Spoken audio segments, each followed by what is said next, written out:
vive. Y a su nombre. Y al nombre de Cristo. Para mi querido amados hermanos, en el Señor, la paz del Eterno esté presente en nuestros corazones. Amén. Siempre, hermano, nuestro pensamiento debe ser de bien y no de mal. Porque el nuevo hombre que está siendo formado en nosotros, hermano, debe ser un hombre puro como lo fue nuestro Señor Jesucristo. La imagen de Jesús debe estar en usted y debe estar en mí también. Aunque tenemos un viejo hombre por ahí, que es el que traemos del mundo, que a veces se nos revela. Por eso es que a veces nos hacen cosas y nos airamos, nos molestamos, porque eso es parte de nuestra naturaleza caída. El día que nosotros soltemos ese caparazón, entonces, hermano, ya estaremos con el Señor y seremos perfectos tal como Él es. Pero mientras usted y yo tengamos este cuerpo, hermano, esta caparazón, créalo que en cualquier momentico usted va a fallar. Yo voy a fallar.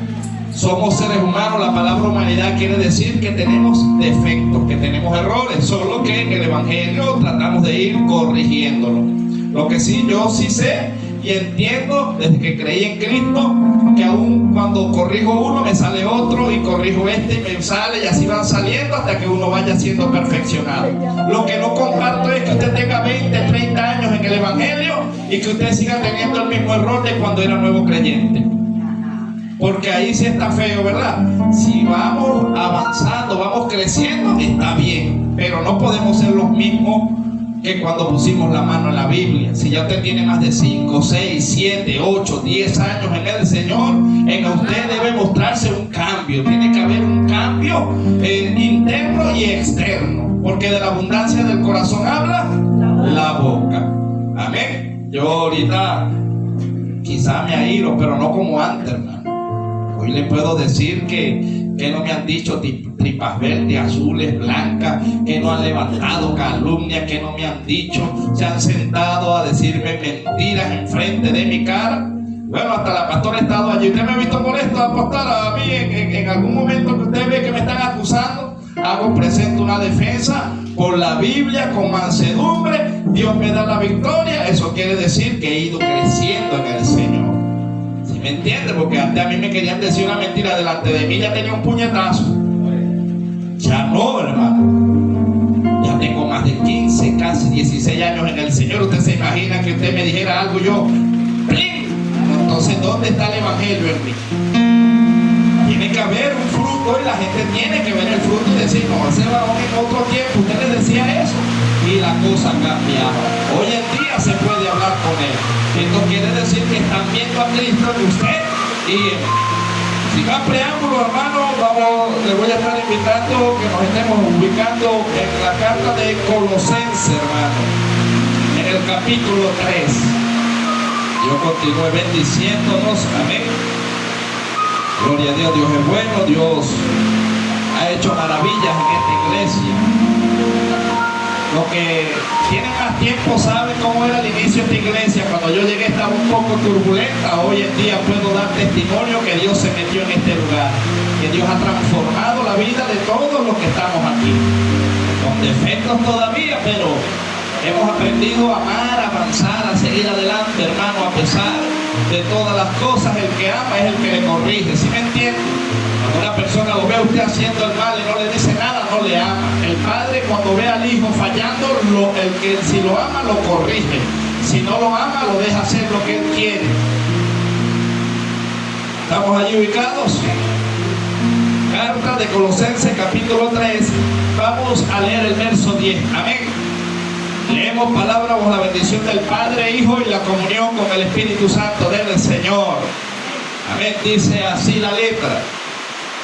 Y revestido del nuevo, el cual conforme a la imagen del que lo creó se va renovando hasta el conocimiento pleno. Amén. Oh soberano Señor y Padre amado de la gloria, recibe toda honra, toda gloria, toda alabanza en el nombre poderoso de Jesús. Mi alma te alaba y te glorifica.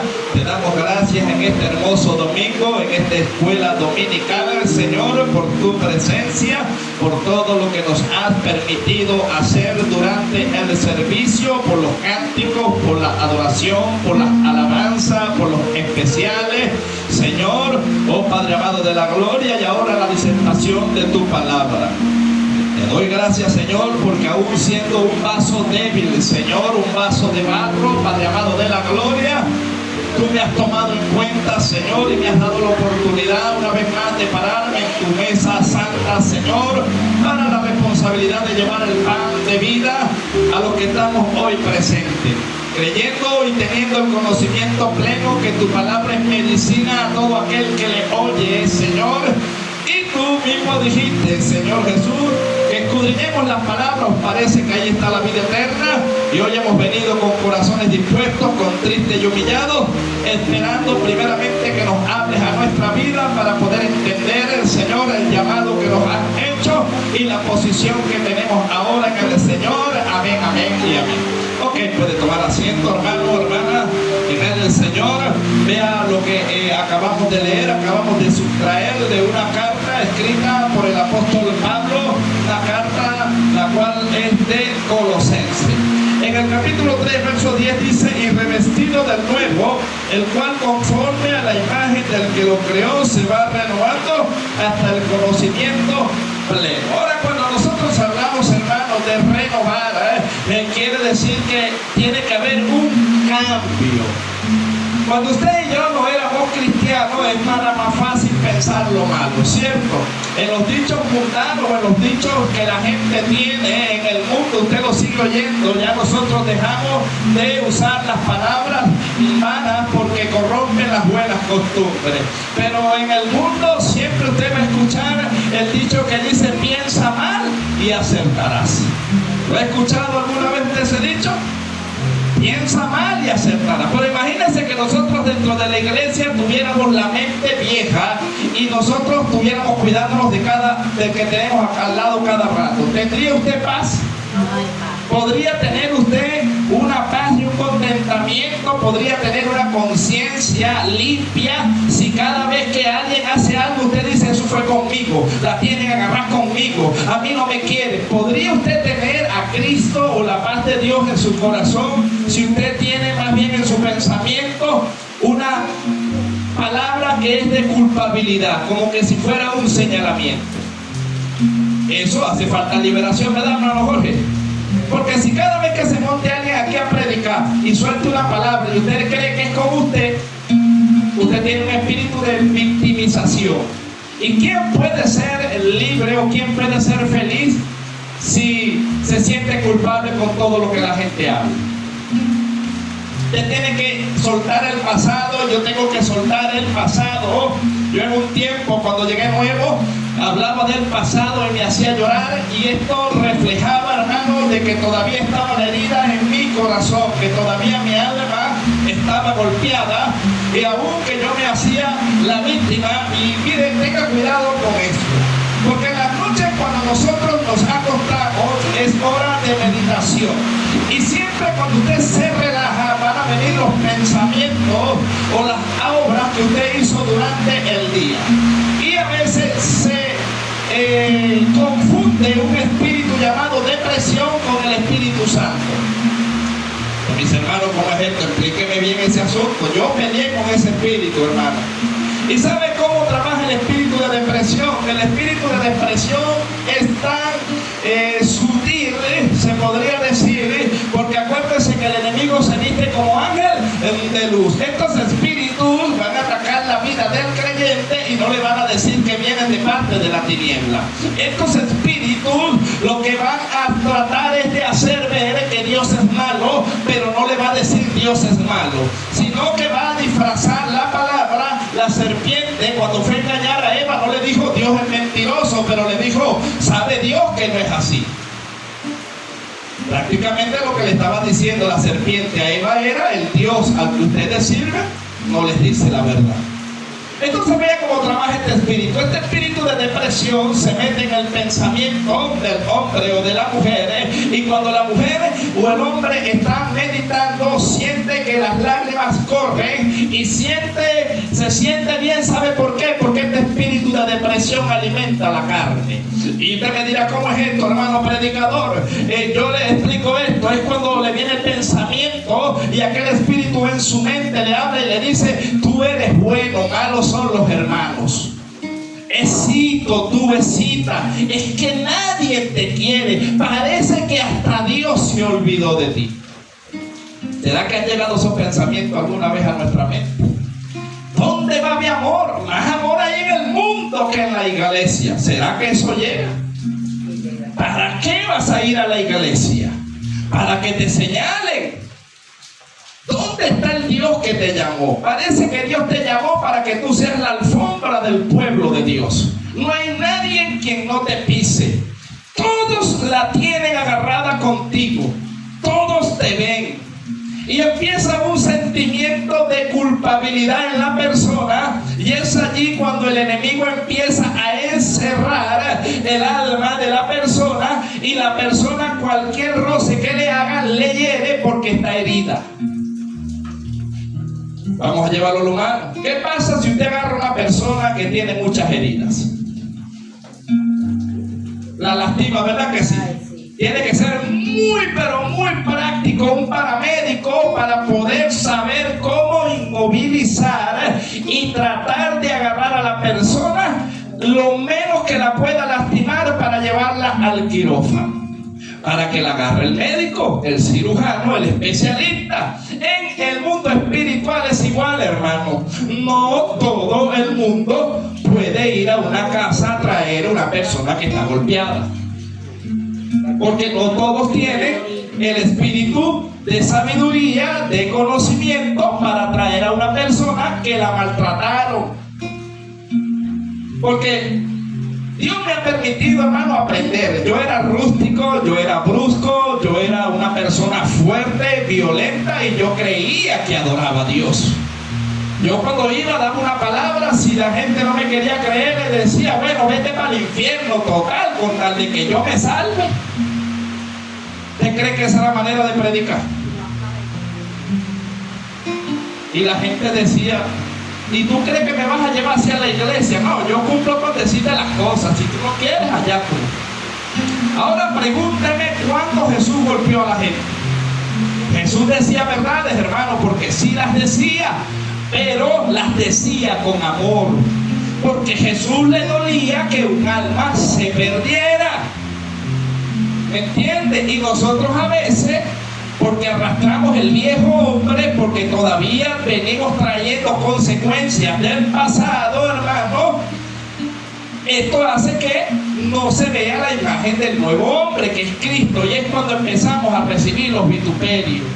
Porque si la Biblia me dice a mí que si uno me golpea en una mejilla, yo ponga la otra, ¿cree usted que ya esté en el nivel de que alguien lo golpee y que usted se quede callado? Porque eso es físicamente. Pero yo estoy hablando espiritualmente. Si alguien le dice una mentira a usted en frente y usted sabe que es mentira, ¿por qué se aira y por qué se molesta?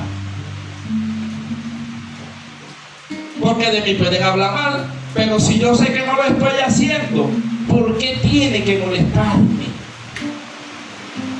El mal está en mí. Usted vio a Jesús, que Jesús se molestó cuando le dijeron que él echaba demonios fuera en Belcebú. Usted vio a Jesús, ay, no. Usted vio a Jesús en eso. Jesús dijo: mire, yo les voy a decir algo a ustedes: todos los pecados les son perdonados a los hombres, menos la blasfemia contra el Espíritu Santo. Algo también les voy a decir: Satanás no echa fuera demonios, porque si el reino de las tinieblas estuviera dividido, ya no existiera. ¿Sí me entiende?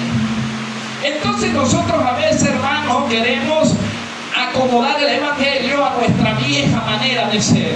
Yo no me le quedo callado a nadie, yo hablo verdades. Hermano, hay momentos de hablar, pero hay momentos de callar. Jesús, cuando tenía que hablar, hablaba, pero cuando tenía que callar, enmudecía.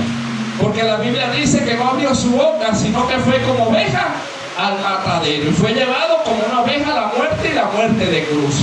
Y recibió todo tipo de vituperio, de calumnia. Todos nuestros pecados fueron sobre él. Y usted vio a Jesús blasfemando contra el Padre. Usted vio a Jesús blasfemando contra los seres humanos. Jesús lo que decía era: Padre, perdónalos porque no saben lo que hacen. Ahora, Jesús pudo haber soltado la cruz como hombre, ¿sí o no? Jesús, cuando lo latiguearon, cuando lo golpearon, ¿y quiénes lo golpearon? Los mismos sacerdotes, ¿sí o no? Los escribas, los fariseos, los saduceos, su mismo pueblo lo escupió, hermano. Luego le montaron la cruz, tuvo que caminar con la cruz donde lo iban a evitar. Jesús pudo haber dicho, como hombre, humanamente: ay, no, este camino es muy pesado, yo renuncio, yo tiro la toalla, Señor, yo no quiero más. Es más, él tenía el poder para decirle: Padre, acaba la tierra y haz una nueva. ¿Podía hacerlo o no podía hacerlo? ¿Y por qué Jesús no lo hizo? Porque él sabía, hermano, él tenía un enfoque en lo que él había venido a hacer. Jesús sabía que él iba a venir y que lo iban a crucificar, porque el profeta Isaías en el capítulo 53 lo había descrito así. O sea, Jesús sabía por todo lo que iba a pasar, por darle vida a usted y darme vida a mí. Ahora, cuando nosotros vemos en la cruz que Jesús dice: Padre, ¿por qué me has abandonado? Usted no se ha metido en la mente o no ha analizado esa frase. Creo que fue la frase que a Jesús más le dolió, cuando dijo: Padre, Padre, ¿por qué me has abandonado? Y usted sabe qué fue lo que sintió Jesús por primera vez en su vida, como hombre en su naturaleza humana. El Padre se apartó de él y el Espíritu Santo se apartaron, porque él agarró los pecados suyos y los míos. Y por cuanto él agarró aquellos pecados, Dios es santo y no puede contaminarse. En el momento que él se puso como fiador, en el momento en que Jesús se hizo pecador, no porque haya pecado, sino porque agarró su culpa y agarró la mía, el Espíritu de Dios se apartó de él y él se sintió solo por primera vez como ser humano. ¿Cómo se siente usted cuando usted ora o no siente a Dios? Y nosotros corremos a Dios por nuestras acciones viejas, ¿sí o no? Porque dice la palabra en Romanos 3:23: por cuanto todos pecaron, todos fuimos destituidos de la gloria del Señor. O sea que el pecado nos separa de Dios, ¿sí o no? Pero Cristo nos acerca. ¿Sí me entiende? ¿Y sabe lo difícil? Que Jesús sintiera que aunque él sabía humanamente que su Padre no lo iba a abandonar, que el Espíritu Santo no lo iba a abandonar, en ese momento de separación sus emociones sintieron miedo, dolor. Viendo allí, véalo así, lo estamos viendo en la parte espiritual primero como Dios, pero ahora dígame usted, métase en el personaje de Jesús en la cruz y usted ve a Jesús en la cruz. Imagínese que su mamá está viendo como usted lo están matando. O sea, quiero que nos vayamos más allá, hermano. ¿Cómo se siente un hijo al ver una madre? ¿Cómo cree usted que estaba la cara de María? De sus hermanos, otras hermanas que estaban allí, las mujeres que le servían. O sea, si usted ve, yo no sé, yo creo que sí, porque somos seres humanos. Usted va a un velorio o usted va a un cementerio y ve una madre desgarrada, ¿se pone a llorar usted también o no se pone a llorar? A usted se le mueven los sentimientos, hermano. Tiene que ser, bueno, un robot para no poder llorar cuando usted ve una tragedia que le está aconteciendo a alguien que no es su familia. Ahora imagínense a Jesús viendo a su madre desgarrado todo lo que estaba alrededor, y al mismo tiempo sentir la separación de Dios y del Espíritu Santo de su vida. ¡Qué fuerte! Pero ¿usted cree que en Jesús pasó un mal pensamiento? Nunca, hermano. En las emociones cuando están orando en el monte Getsemaní, cuando él está orando allí en el monte de los olivos, que está siendo triturado, que él está viendo la revelación y está sintiendo en carne propia por donde ha de pasar, en las emociones dice que se angustió hasta la muerte, tanto que el hombre como el sudor se ligó con la sangre y dice que cogió como gotas de sangre. Esto lo explica solamente el evangelista Lucas porque era doctor. Los otros evangelistas y apóstoles no eran doctores. ¿Quién iba a explicar la parte de la medicina? El doctor Lucas. Esto dice los médicos, hermanos científicos, que esto acontece, muy pocas veces acontece, pero ¿qué acontece? Se conoce como el sudor de sangre. Es que la capa, la dermis, la epidermis, lo que es la piel, dice que cuando hay tanta agonía y tanto sufrimiento que no se aguanta, se rompen los vasitos de la vena y se mezcla con el sudor. Pero no solamente pasa eso, ¿sabes qué pasa? Que cuando esto ocurre, el ser humano, si lo pullan con un alfiler y le duele, 10 veces más le duele cuando se revientan las capas de las venas capilares y se mezclan. Entonces, cuando Jesús está en el Getsemaní y está orando, todavía no lo habían golpeado. Todavía no, apenas lo iban a entregar. Entonces lo primero que recibe es la traición. ¿Y usted cree que a Jesús no le dolió que Judas lo haya vendido? Como hombre. Yo le digo algo, ¿a usted le duele cuando un hermano lo traiciona, sí o no? Dios dice, yo no los puedo librar del dolor, pero tienen que aprender a perdonar y a pensar bien en medio del proceso. Jesús pudo haberle dicho a Judas, tan mal me porté contigo para que tú me pagaras de esta forma, pero Jesús lo que dijo fue, amigo mío, con un beso vete al hijo del hombre. Entonces, ¿será que esa imagen de Jesús está siendo creada en usted y en mí? ¿Será que cuando un hermano habla mal de nosotros, nos traiciona, le decimos amigo mío? ¿Le decimos así? ¿O dejamos de hablarle? ¿O dejamos que va haciendo cristiano ese? No, hermano, nos falta Cristo todavía, nos falta oler a Cristo, nos falta la esencia, hermano, porque imagínense, tenemos que parecernos a quién, a Cristo, porque cuando Él venga, Él se va a tomar a sí mismo. O sea que mi lenguaje ya no debe salir Jonathan, debe salir la voz de Jesús. Es allí cuando la gente va a decir, Cristo vive en Él, porque habla como Él, porque camina como Él, porque huele a Él. Pero qué feo se ve un cristiano agarrándose por las greñas, ¿verdad que sí? Si usted fuera mundano y usted ve a los cristianos, ¿qué va a decir el mundo? Mira el cristiano ese está crudo, solo le falta, pero bueno, mucho. ¿Por qué, hermano? Porque nosotros debemos renovar la mente, debemos renovar los pensamientos. En nuestro pensamiento debe estar siempre la vida de Jesús. Aunque mi cuerpo tienda a querer molestarse, en la palabra en mi mente va a hacer que mis emociones se tranquen. Pero si yo le doy rienda suelta a las emociones, a la carne, después vienen las consecuencias. ¿O no vienen consecuencias después que uno se aira? Atrás de la ira viene el pecado, lo dice la palabra, ¿sí o no? Detrás de la ira viene el pecado. Solamente Jesús controló la ira.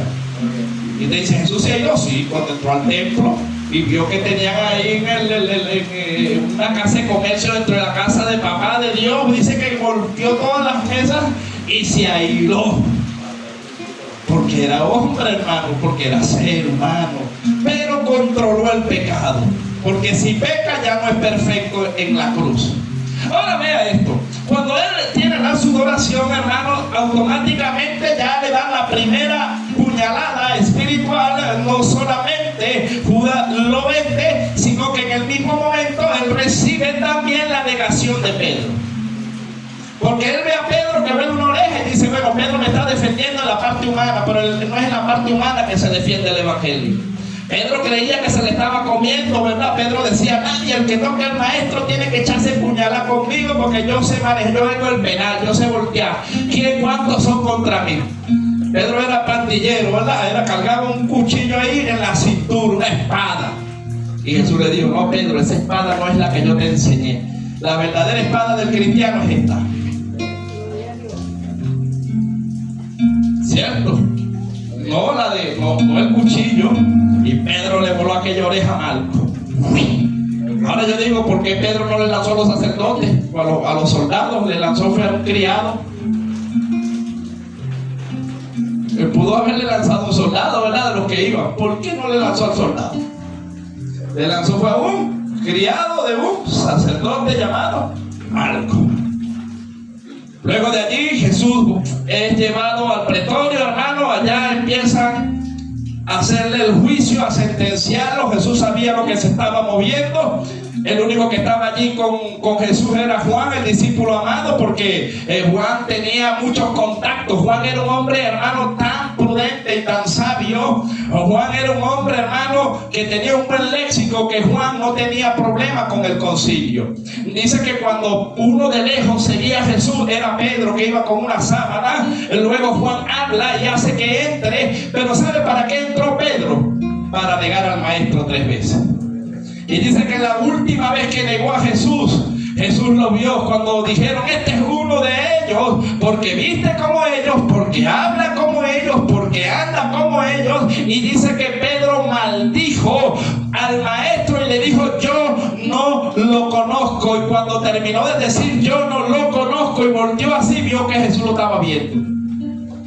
¿Cómo cree usted que se sentiría Pedro? ¿Cómo se siente usted después que peca? ¿Cómo se siente usted después que habla mal de alguien y tiene a la persona cara a cara? ¿Lo puede ver a los ojos? Usted se mira que haya degollado a uno y después lo ve: hola, hermanito, Dios te bendiga. Y lo primero que vio Pedro fue la mirada de Jesús, hermano, en un sufrimiento, en agonía, en dolor, porque Jesús ya lo había flagelado, ya lo había latigueado. Aún Pilato dijo: latiguelo y déjenlo ir. Pero los sacerdotes le decían al pueblo: no, liberen a Barrabás. Y Barrabás representa la carne. Es más fácil dejar, la gente, un ser humano prefiere a veces dejar libre a Barrabás y crucificar a Cristo. Pero usted y yo, que somos cristianos, tenemos que crucificar a Barrabás, que representa la carne, y dejar vivir a Cristo, que reine Cristo en nosotros, que parezca Cristo en nosotros, y no que se salga el Barrabás. El Barrabás es la carne. Y era Barrabás, dice que era un ladrón, ¿sí o no? Era un hombre violento. El hombre era asesino. ¿Y ahora qué es el ser humano sin Cristo? Mentiroso, ladrón, asesino. Por eso es que tiene que venir una nueva imagen, por eso es que tiene que haber una renovación de nuestra manera de pensar. Pero ¿quién le va a traer a usted la renovación? El Espíritu Santo de Dios. Es imposible que la gente cambie si no acepta a Cristo. Antes tiene que haber una confesión de pecado, una confesión de que hemos faltado, aceptar un compromiso delante de Dios. El Espíritu Santo representa el compromiso, el anillo del pacto, y el Espíritu Santo nos guía a toda verdad. Por eso Jesús dijo: no os dejaré huérfano, os enviaré el Espíritu Santo, el cual os guiará a toda verdad. Por eso es que en el mundo usted no se podía aguantar si le daban una cachetada. Hoy en día, si le dan una cachetada, usted se queda calladito. Usted dice: me desconozco, ¿verdad? Que Dios ha hecho en mí. Usted sabe que fuerte, hermano, que le estén maltratando a un hijo o una familia delante de usted y usted tenga que morderse los labios. ¿Cómo se sentiría usted, Bárbara, si le maltratan a la muchacha delante suyo? Se sale para abajo, usted dice: Padre, perdónalo, no sabe lo que hace. Le decimos a Román, ¿verdad? Si le están maltratando a los nietos, ¿cómo diría usted, Román? Padre, perdónalo, no sabe lo que hace. No dice así, sale barra baja. Perdónalos a ellos, pero perdóname a mí también, porque voy en la carne. Una vez se metieron con ella y usted, muchachito, te dije: Señor, perdóname, la verdad que no tenía que decir eso. Pero porque se Pero tenemos que controlar las emociones, ¿sí o no? Porque en un momento de rabia o de ira, hermano, otro mata a otro, ¿sí o no? ¿Por qué las cárceles están llenas? Porque en un momento de ira la gente se ciega. La gente no tiene control, hermano. La gente es sanguínea cuando dicen yo no lo quería matar. Me airé, me cegué. Algo pasó dentro de mí. Los demonios usan las emociones para hacer los actos. Lo más tremendo es que el diablo, después que te usa, te deja solo. Porque después que haces el pecado, después que cometes la falta, te meten preso y el diablo no te va a defender. El diablo te deja ir para allá, tú te dejaste usar. Ahora sienta, imagínense, ¿usted cree que si, bueno, levante la mano los que alguna vez le pegaron con rejo? Los más viejitos. Con rejo, hermano, y con nudo, pero no con hueso ni con hierro en la punta, no. Y lo daban uno y eso bastaba. Y triple, ¿verdad? Porque yo no sé por qué tiene que ser 3 cuerdas. Solo le dejaban a uno y ¡ay! Quedaba uno y volaba hasta el cuerito. Y uno pasaba meses y se acordaba y todavía volaban los cueritos. Ahora imagínense Jesús, lo agarraron los verdugos, eran expertos latigueando, y cuando lo ponen allí, le quitan la capa y lo ponen en el patio, la gente se reía y se burlaba, y dice que el látigo, hermano, de los verdugos en la punta eran tan maquiavélicos, usados por el diablo. Eso no puede ser una gente normal. Le ponían hueso de animales en la punta o le ponían hierro, de manera que cuando jalaban el látigo, ellos golpeaban y entraban las pullas, pero cuando jalaban, flagelaban, se traían la carne. Por eso dice Isaías que en su espalda, en los salmos, que en su espalda hicieron como surco. ¿Usted sabe lo que es surco? El que siembra mata, sabe que para sembrar hace una zanja. Lo que hacían en Jesús, en todo su cuerpo, era zanjas, hermano. Imagínense, y también dice Isaías, dice en los salmos, que estaba tan flaco que se le contaban todos los huesos. Despreciado, dice Isaías, varón experimentado en quebranto, en dolores. Entonces imagínense, no hemos llegado a los clavos todavía. Ahora vea esto. Después que los flagelan, ya había tenido la sudoración y el goteo de sangre. Quiere decir que si un latigazo le dolía, le iba a doler 10 veces más. No solamente le dieron, ¿sabe cuántos latigazos le dieron? A ver, ¿qué es la historia? Dice que le dieron 40 menos 1, 39. Ahora, los estudiosos dicen que le dieron 13 latigazos, porque venían de a 3. ¿Me entiende? Cada uno era contado como 3, porque eran 3 látigos, y cuando golpeaban uno, se contaba como 3. Entonces, después que lo flagelan, hermano, lo mandan a agarrar, lo pasan al pueblo, el pueblo lo condena, lo llevan, de paso tiene que cargar la cruz, el madero, hasta donde lo iban a crucificar. Pero no obstante eso, hermano, es que imagínense que ustedes estén haciendo todo eso, ¿qué estará pasando por su mente? Ya van a ver, cuando resucite, me la van a pagar. ¿Sí o no? Si fuera usted que lo llevaran ahí, ¿cómo fuera su mente? Que le estuvieran haciendo todo eso. Fuera diciendo, no, Señor, ellos no saben nada, esos son demonios, besitos, Señor. Y diga así usted.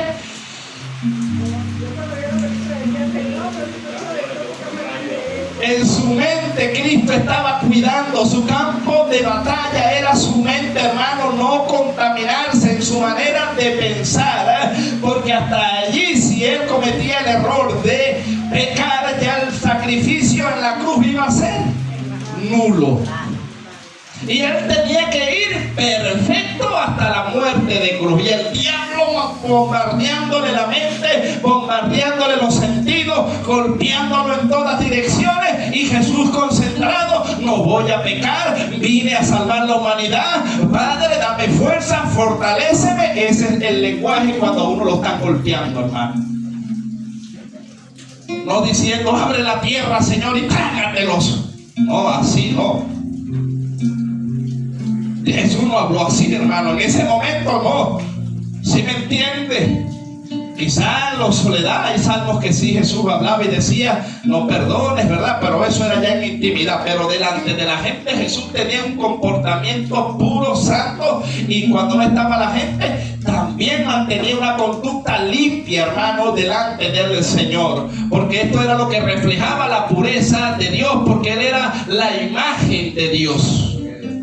¿Sí me entiende? La imagen de Dios formada en un hombre. La palabra de Dios, el verbo encarnado en un hombre de carne. Y Él tenía que vivir todo lo que estaba escrito allí en la palabra.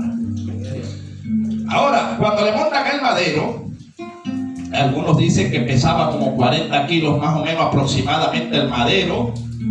Imagínese usted quizás se monta un saco de 40 kilos. De aquí a allá a la entrada está bien, ¿verdad, William Junior? Pero si le toca llevarlo allá hasta la pasarela y la onda, ¿usted cree que pueda llevarlo sin descansar? Está como fuerte, ¿verdad? Está fuerte, hermano. Y ese hombre le agarraron el madero y le amarraron el madero en las manos. Y cuando hablamos del Gólgota, hablamos de una calle, hermano, llena de piedras, de pedregales. Porque acuérdense que en ese tiempo no había cemento, no había asfalto, o había, pero no lo habían descubierto. Entonces las calles eran pedregosas. Y dice la escritura que cuando Jesús iba camino al Gólgota, Él cayó 3 veces. O sea, Jesús cayó, la primera vez que Jesús cae, lo iban empujando, él como un madero, venía flagelado con el dolor intensificado 10 veces más. Dice que traía dificultad para respirar, porque acuérdense que antes de eso lo vendaron y vino un escriba y le dio con el bastón por la nariz y le desfiguró el tabique. Porque no solamente lo flagelaron, sino que dice la escritura que también dice profetiza, ¿quién te ha golpeado? Y Jesús decía, si yo he hecho mal, dime cuál es el mal, si no, ¿por qué me golpea? Entonces tenía problemas para respirar, venía flagelado, con el madero a cuesta, hermano, con una subida, una calle pedregosa. ¿Y qué cree usted? Cuando usted se cae y tiene las manos agarradas, ¿qué es lo primero que usted mete en el piso? ¿Qué cree usted que metió Cristo en el piso? ¿Por qué cree que dice que su cara estaba desfigurada?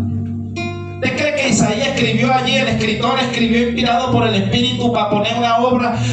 No, hermano, eso fue más feo de lo que usted se imagina y de lo que yo me puedo imaginar.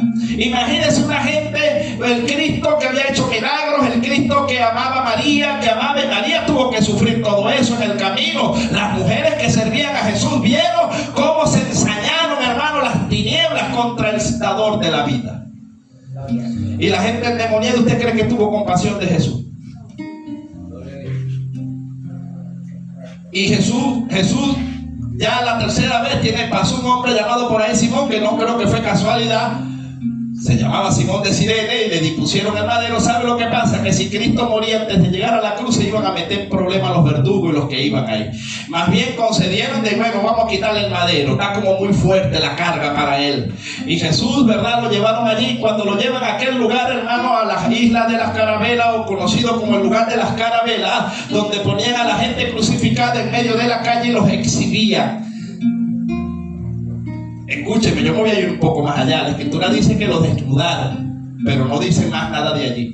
Muchos dicen que por pudor la gente le pone un guayuco y le pone un trapo, pero a él lo dejaron en pelota.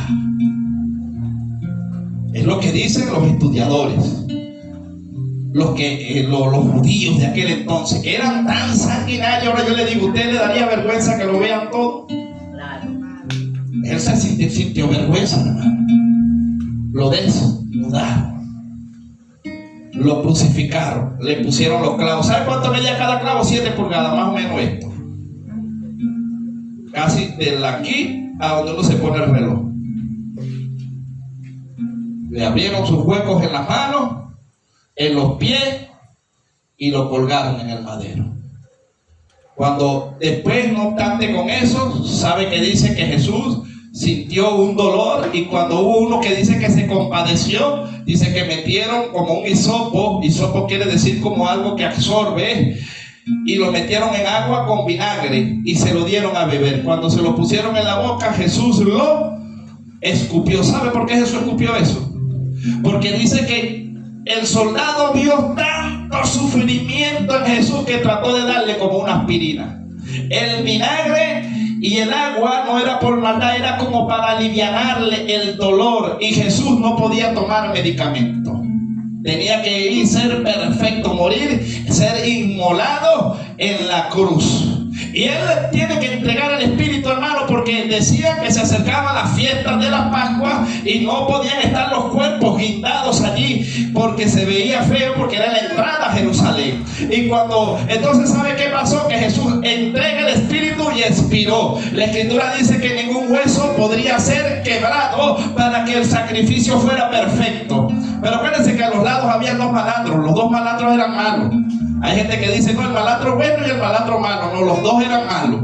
Solo que uno se arrepintió. ¿Entiendes? Uno le dijo, si tú eres hijo de Dios, bájate, sálvate tú y sálvanos a nosotros. Y el otro le dijo, tú no tienes temor. Este verdaderamente es un hijo de Dios. Mal no ha hecho alguno. Tú y yo merecemos estar en este lugar.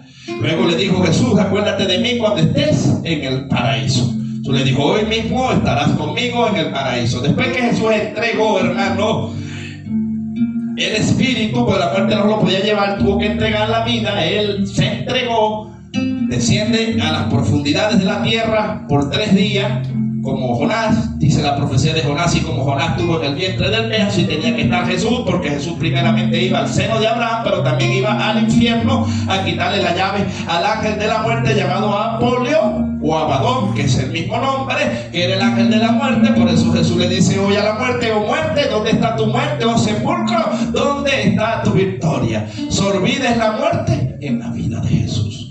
El primero que resucitó, el primogénito, el unigénito. Cuando hablamos de unigénito, significa el único que resucitó, porque lo que podía retener el alma de las personas era el pecado. Pero como Jesús no halló pecado en él, cuando lo fueron a juzgar después que entrega, no se halló falta en él y la muerte no lo pudo retener, y fue vencida la muerte. Entonces Jesús pasó a ser la muerte del que era la muerte. Ahora vea esto, hermano. Qué tremendo es Jesús. Jesús está en la cruz, y cuando Jesús entregó, ¿usted sabe qué pasó con los dos que estaban allí? Dice que con una mano, bueno, no dice una mandarria, pero es como un martillo o algo que ellos usaban. ¿Sabe qué hicieron? Intensificaron el dolor en las otras 2 personas para que terminaran de morirse, porque venía la fiesta de las Pascuas y no podían bajarlo hasta que no murieran. Jesús lo bajan, pero los otros de los lados los mandaron a quebrarle las piernas. Ahora imagínese usted, eso era el verdadero evangelio. Usted y yo, me voy de la iglesia porque no me vieron, porque me dijeron esto. ¿Y qué no le hicieron a Jesús? ¿Qué no le hicieron a Pedro? ¿Qué no le hicieron a Pablo? ¿Qué no le hicieron a Juan? A Juan dice que lo metieron en una olla hirviendo de aceite, ¿verdad, hermano Jorge? A Juan, el discípulo amado. Juan el Bautista le volaron la cabeza. A Pedro lo crucificaron y dijo, no soy digno de morir como mi Señor Jesucristo, sino que pidió que lo crucificaran con la cabeza para abajo. Dice que no recuerdo cuál uno de ellos, sé que uno de ellos, de los apóstoles, lo amarraron, hermano, con caballo y lo arrastraron por una calle pedregosa hasta que murió. Esa era la manera de morir, esa era la manera de probar el evangelio. Ahora, ¿cómo prueba usted el evangelio? ¿Con qué cara se le presenta usted a Cristo? Yo no me congregué más porque la pastora era ácida, porque el maestro la tenía que agarrar conmigo, Señor, por eso yo no fui más cristiano. ¿Usted cree que eso va a ser válido delante del trono? Cuando Jesús le pase la película y le pase ahí cómo murieron los apóstoles, cómo murieron los discípulos, cómo murieron las ancianas, hermano, gente que moría en los coliseos de Roma. Dice que abrían el coliseo allí, habían leones y los dejaban hasta 3 días sin comer a los leones hambrientos, y a todos los que eran cristianos, hermano, que lograban agarrar, los ponían en el patio, mujeres, ancianos y niños.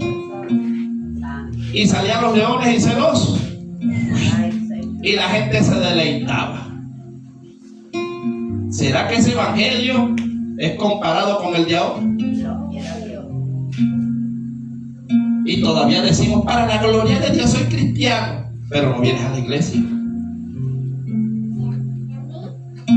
Yo sí soy vago para decir que uno es cristiano, no tiene que seguir a Cristo. Uno tiene que hacer lo que Cristo hacía. ¿Por qué le decía la manera de pensar? ¿Por qué le hablaba acerca de la manera de pensar, hermano? Porque nosotros perdemos la batalla, es en la mente. No voy a ir al culto por esto. No voy. ¿A dónde lo ataca el enemigo? Es en la mente, hermano. Por eso es que cuando se sustraje de aquí en Colosenses, que dice, y revestido del nuevo, o sea, el nuevo hombre, el cual conforme a la imagen del que lo creó, se va renovando hasta el conocimiento pleno. Luego dice, donde no hay griego ni judío, incircuncisión ni incircunciso, bárbaro ni escita, siervo ni libre, sino que Cristo es el todo y en todos. Vestidos pues como escogidos de Dios, santos y amados, de entrañable, mira lo que tiene que haber en la mente, misericordia, de benignidad, de humildad, de mansedumbre y de paciencia, soportándonos los unos a otros y perdonándonos los unos a los otros, si alguno tuviere queja contra otro, de la manera que Cristo os perdonó, así también hacedlo. Entonces, el verdadera imagen de Dios es que nos perdonemos, ¿sí o no? Que nos soportemos. Yo sé que a veces usted me ama y a veces me soporta. Yo también hago lo mismo. No cree usted que todos me caen súper bien. Siempre hay un incómodo, siempre hay el que te lleva a la contraria, siempre hay el que está buscando cuando tú te medio descuidas para meterte el pie y después reírse, ¿sí o no? Siempre va a haber eso. Pero ¿qué dice la Biblia, hermano? Que si Cristo no le metió el pie a Judas, yo tampoco debo metérselo si hay algún Judas entre vosotros. Si hay alguien que no cree en usted, los hermanos de Jesús no creyeron en Jesús, Jesús no les hizo nada. Jesús no desechó a Pedro porque Pedro lo negó. Entonces, si la imagen de Cristo está en mí, yo tengo que aprender a tolerar a los Pedros que niegan, a los Judas que traicionan, y aún, hermanos, si hay hermanos difíciles, debo soportarlos. Y a pedirle a los incrédulos, sí, porque imagínense, no cree también duele, sí o no. Hay gente que le dice, yo no sé, usted no es pastora nada, porque hay gente cuando se molesta no le dice, no, usted no es pastora nada. Pregunta si a mí me interesa, si la gente cree que Dios me puso en el doctorado o no. A mí yo sé lo que Dios me dio. Yo no tengo por qué sentirme menos porque otro diga que yo soy menos. Yo tengo bien identificado lo que Dios ha hecho en mí. Sé también cuáles son mis debilidades y también sé dónde fallo. ¿Sí me entiende? Entonces a mí nadie me va a hacer sentir mal porque me digan tú no eres cristiano, nada. Si tú lo dices así, allá tú. Yo sí soy un hijo de Dios. Bien identificado tengo. ¿Y cuál garantía tienes? Bueno, que yo antes fumaba, ya no fumo, yo me drogaba, ya no me drogo, era borracho, ya no bebo, era pendenciero, ya tú no me ves pendenciero, vivía en casa ajena metiendo chisme, nómbrame ahora en qué casa ando. Entonces he ido creciendo, no he ido creciendo, he ido aprendiendo y ahora cada día más se va apareciendo Cristo. ¿Me falta? Sí, todavía me falta mucho, pero voy agarrando la forma de la manera como Cristo caminó. Por eso es que usted tiene que hacerse un examen de conciencia. Si usted es el mismo cabezón o cabezona que cuando aceptó a Cristo, algo está pasando.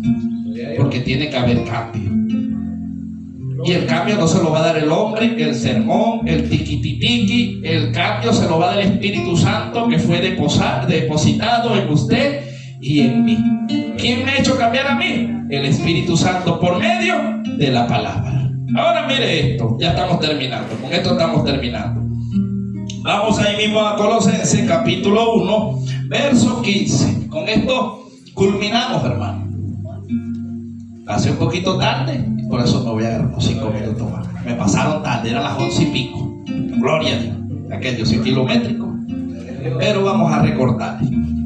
Dice así, reconciliados por medio de la muerte de Cristo. Dice, Él es la imagen del Dios invisible, el primogénito de toda creación, porque en Él fueron creadas todas las cosas, las que hay en los cielos y las que hay en la tierra, visibles e invisibles, sean tronos, sean dominios, sean principados, sean potestades, todo fue creado por medio de Él y para Él. Y Él es antes de todas las cosas, y todas las cosas en Él subsisten.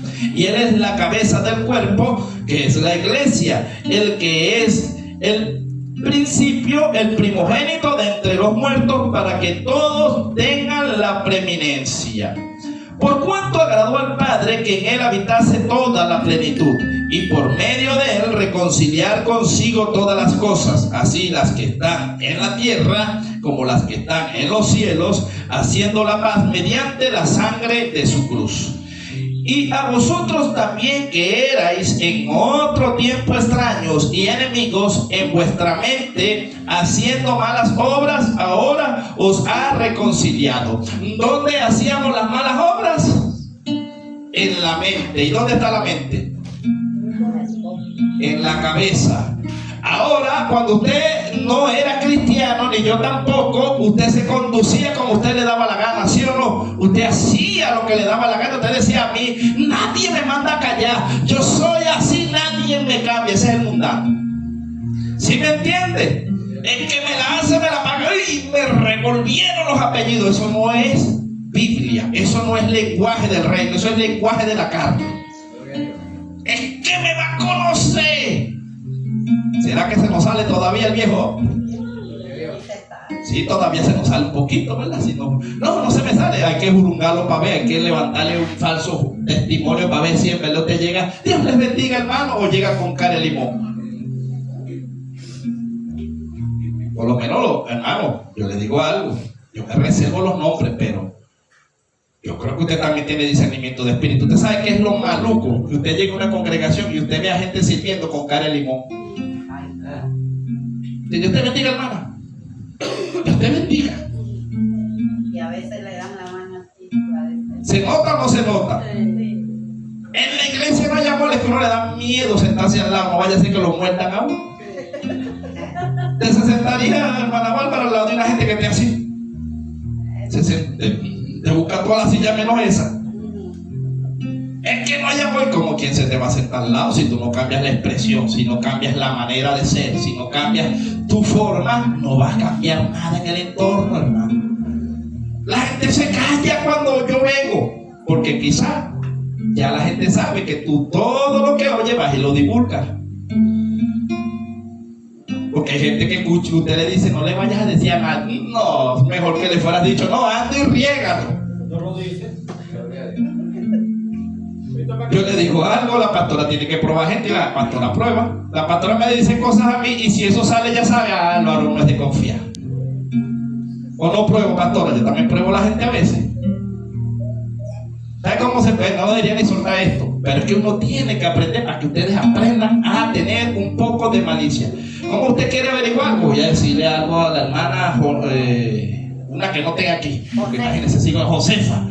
Entonces vamos a decirle algo, mire, hermana Josefa, usted sabe que la pastora es esto y esto y usted sabe. Y usted se lo dijo nada más a ella. Y la pastora, como usted es calidad, de repente llega la pastora por ahí cuando lo ve usted.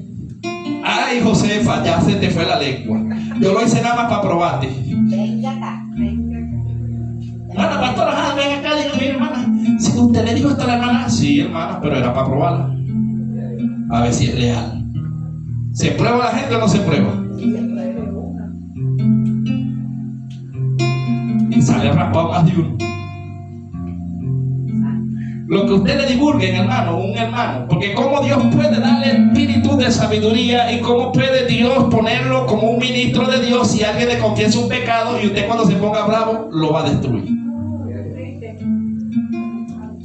Yo siempre he dicho esto, los católicos, a pesar de que están en una religión que usted ya sabe, no me voy a meter con ellos, pero usted le da una confesión a un sacerdote católico y ese hombre se lleva eso a la tumba. ¿Cuándo usted ha visto una pelea o una murmuración o una intriga porque un sacerdote católico divulgó un secreto de confesión? Es hasta penado, ¿verdad, hermano José? ¿Sabe por qué se guarda? Porque bajo la ley, si usted confiesa a un sacerdote de eso, algo que usted hizo, y él lo divulga, usted lo demanda. Y lo meten preso, lo excomulgan y le quitan sotana. Yo digo que eso debería pasar también dentro de la iglesia del Señor. Debería haber una ley que si usted le dijo algo en confesión a alguien en secreto y lo divulga, deberían destituirlo como ministro y deberían excomulgarlo y deberían cerrarle todas las puertas por falta de respeto. Porque lo que se le diga a usted es en secreto. Pero Dios no es así. Por eso, hermano, es que hoy en día vemos que mucha gente no se acerca a los líderes a confesarle, porque si el líder no es prudente, se para aquí a divulgar lo que la oveja le dijo. Si no es así, la oveja se va herida y dice: yo se lo dije, fue no para que orara, no para que me dijera la iglesia. No, yo no dije nombre, pues la gente sabe quién es. ¿Pasa o no pasa? Falta de capacitación, hermano, porque yo le digo algo. ¿Usted cree que Jesucristo no le sabía los pecados a todos los discípulos? Y usted vio a Cristo destruyendo a Pedro, destruyendo a Juan, destruyendo a Tomás. Hermano, Jesús los corregía, pero en privado. Cuando dice que los discípulos él quedaba solo, Jesús hablaba con ellos y Jesús les decía, entendieron, y ellos le decían: no, aún vosotros estáis sin entendimiento. Hoy en día ustedes no ayunan, no velan, porque el novio está con ustedes, pero llegará el momento en que el novio se les será quitado y tendrán que ayunar, tendrán que velar, tendrán que orar. Pero Jesús les hablaba a ellos. ¿Pero qué era mejor, tener a Jesús por fuera o por dentro? Mejor es por dentro, y por eso Jesús dijo: bienaventurados los que creen en mí sin haberme visto por fuera, porque ellos tenían a Jesús por fuera, tenían al Consolador, y Jesús dijo: si yo no me fuera, no vendría el Espíritu Santo. Entonces el Consolador, hermano, lo que hace es que le va a consolar y lo va a restaurar. El Espíritu Santo, cuando usted falla, lo primero que hace el Espíritu es hacerlo ver dónde hizo el mal, pero no para maltratarlo, no para condenarlo, sino para que usted tenga comunión nuevamente con Dios, porque el Espíritu Santo es demasiado dulce. Es el amor de Dios que ha sido derramado en nuestros corazones. Por eso Jesús intercede hoy. ¿Por quién? Por la iglesia, no por el mundo. La carta de los Efesios dice que Jesús está a la diestra intercediendo por los santos, intercediendo por la iglesia, porque Jesús como hombre sabe que usted y yo no la tenemos fácil en la tierra. Y así usted se guarde, hermano William, en algún momento usted se descuida y la carne le va a ganar. Yo, por mucho que me cuide, si en un descuidito el enemigo me puede usar, que el Señor lo reprenda. ¿Entiende? Debo estar velando. Si alguno dice que no peca, tal es mentiroso. Entonces, ¿qué hace el Espíritu Santo en usted y en mí? Nos lleva a toda verdad. Entonces llévese esta enseñanza, hermano, no es señalamiento, es simplemente un poco de conocimiento de que su lucha es en la mente. Su principal enemigo es usted mismo, mi principal enemigo soy yo mismo, mi naturaleza que vengo trayendo antes de creer a Cristo, porque algunas batallas he ganado, pero en otras todavía estoy crudo. Hay otras que ni siquiera he entrado a pelear. Hay batallas que todavía ni siquiera hemos entrado a pelear. David decía: líbrame de los pecados que me son ocultos. Hay cosas que usted hace a veces que quizás usted cree que es buena, y después Dios le dice: eso no me agrada. Yo pensaba que a ti te gustaba, Señor, ¿verdad que sí? Hay cosas que uno hace y de repente Dios dice: eso no me agrada. Ay, Señor, yo pensaba que eso a ti te agradaba. Y el Señor dice: no, cambia tu manera de andar, cambia tu manera de pensar. Deja la maldad, porque siempre andamos tratando de ver el mal al otro en vez de ver las cosas buenas. Cuando usted aprenda a ver las virtudes de los hermanos, usted deja de criticarlos. Cuando usted aprenda a ver el esfuerzo de su hermano, usted aprende a ayudarlo. Pero si estamos viendo nada más para señalar, hermano, hermano, yo creo que estamos reprobados en nuestra manera de pensar. Si alguno está en Cristo, en todo lo bueno pensar. Y si alguno sorprende a otro en pecado, llamarlo a solas y restaurarle con espíritu de ¿qué? No de chisme, no, de mansedumbre, considerándote como que si fueras tú mismo. Porque si usted lo agarra pecando, ¿a usted le gustaría que lo divulgaran? Si a mí no me gusta que me divulguen, entonces yo debo guardar. Dios les bendiga, Dios les guarde, la paz del Eterno esté con todos.